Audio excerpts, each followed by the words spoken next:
अहंकार में तीनों गए, धन वैभव और वंश। ना मानो तो देख लो रावण कौरव और कंस। जब मैं था तब हरि नहीं, अब हरि है मैं नहीं।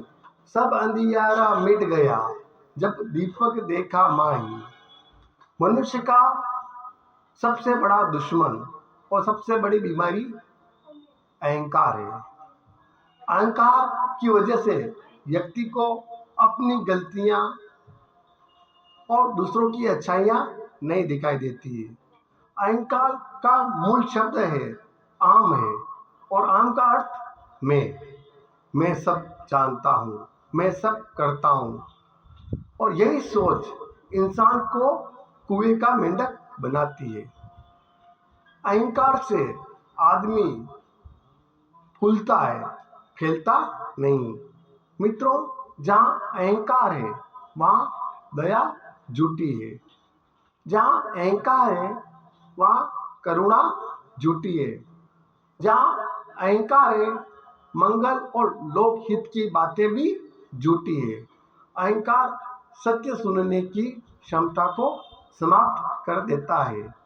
और अहंकार की उत्पत्ति का मूल कारण अज्ञान है। ज्ञान न होने के बावजूद भी मनुष्य अपने आप को सर्वज्ञानी समझने लगता है। मित्रों, जिन्हें ज्ञान है उन्हें किस बात का अहंकार, और जिन्हें अहंकार है उन्हें किस बात का ज्ञान। ज्ञान के बाद यदि अहंकार का जन्म होता है तो वह ज्ञान जहर है, और ज्ञान के बाद यदि विनम्रता का जन्म होता है तो वह ज्ञान अमृत है। तभी कहते हैं अहंकार से जिसका मन मेला है, करोड़ों की भीड़ में भी वह अकेला है। और चलने वाले पैरों में कितना फर्क, एक पैर आगे दूसरा पैर पीछे। न आगे वाले को अहंकार न पीछे वाले को ग्लानि, क्योंकि उनको पता है कि पल भर में यह बदलने वाला है। और इसी को जीवन कहते हैं। पेड़ से कांटा निकल जाए तो चलने में मजा आता है, और मन से अहंकार निकल जाए तो जीवन जीने का मजा आता है। गुरु घमंड किस बात का, जब पता है कि आज मिट्टी के ऊपर है, कल मिट्टी के नीचे दब जाना है। तब कहते हैं माटी कहे कुमार से, तू क्यों रोंदे मोए, एक दिन ऐसा आएगा मैं रोंदूंगी तोय। एक बार संत महात्मा शमशान में दो चिताओं की राख को बड़े ध्यान से देख रहे थे। तब किसी ने पूछा कि बाबा जी क्या देख रहे हो? तो महात्मा जी ने कहा एक अमीर आदमी की राख है जिसने जिंदगी भर काजू बादाम खाए और जीवन भर अहंकार पाला, और एक गरीब आदमी की राख है जिसे मुश्किल से 2 वक्त की रोटी भी नसीब नहीं हुई थी। फिर दोनों की राख एक सी है। फिर किस बात का घमंड, वही चीज मैं देख रहा हूँ। मित्रों, राख की कई परतों के नीचे तक देखा, अफसोस वो गुरूर, वो रुतबा, वो पद, वो अहंकार कहीं नजर नहीं आया जो कि सारी उम्र उड़े बैठा था। 35 लाख की गाड़ी में घूमने वाले लोग भी 35 रुपए के गड़े में हरिद्वार पहुंच रहे हैं। इसीलिए अहंकार ना पाले। मित्रों, किसी को अहंकार धन का है तो किसी को रूप का, किसी को अहंकार ज्ञान का है तो किसी को कुल जाति परिवार का है। और यही अहंकार हमारे जीवन में समस्या, दुख, घृणा, ईर्ष्या और अशांति का कारण बनता है। मनुष्य का अपना क्या है?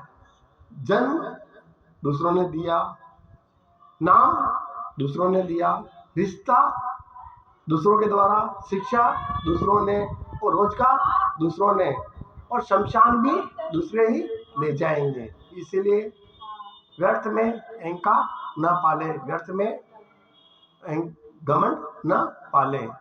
जो कल थे वो आज नहीं है, और जो आज है वो कल नहीं होंगे। होने न होने का क्रम यूं ही चलता रहेगा। हम हैं, हम रहेंगे, ये भ्रम भी चलता रहेगा। तो गुमान किस बात का, किस बात की अकड़। मित्रों, 5000 स्क्वायर फीट का हमारा मकान है, लेकिन रहते हैं केवल 500 स्क्वायर फीट में। बाकी के 4500 स्क्वायर फीट में कौन रहता है? हमारा अहंकार। इसलिए अहंकार ना पालिए। जनाब, वक्त के समुंदर में कई सिकंदर डूब गए हैं। अहंकार की आरी और कपट की कुल्हाड़ी से रिश्ते संबंधों को काट डालती है। और मित्रों, पहाड़ पर चढ़ने वाला व्यक्ति कैसे चलता है? झुक कर, और उतरने वाला अकड़ कर। यानी आप झुक कर या विनम्र होकर चल रहे हो, इसका मतलब ऊंचाइयों को छू रहे हो, और अकड़ कर चल रहे हो, इसका मतलब आप नीचे की तरफ आ रहे हो। तब कहते हैं, नमन बड़ी संसार में, नमन बड़ी संसार में, नहीं नमे चो नीच, नमे नदीरा जूजरा, वे नदीरे बीच। मित्रों, अकड़ शब्द में कोई मात्रा नहीं होती, लेकिन अकड़ हर व्यक्ति में अलग अलग मात्रा में पाया जाता है। किसी में अकड़ ज्यादा तो किसी में कम। और लोहे को कोई नष्ट नहीं करता, बस उसका जंग नष्ट करता है। इसी प्रकार इंसान को उसका अहंकार नष्ट करता है। चिड़िया जब तक जीवित होती है तब तक कीड़े मकोड़ों को खाती है, लेकिन चिड़िया की मृत्यु के पश्चात कीड़े मकोड़े चिड़िया को खाते हैं।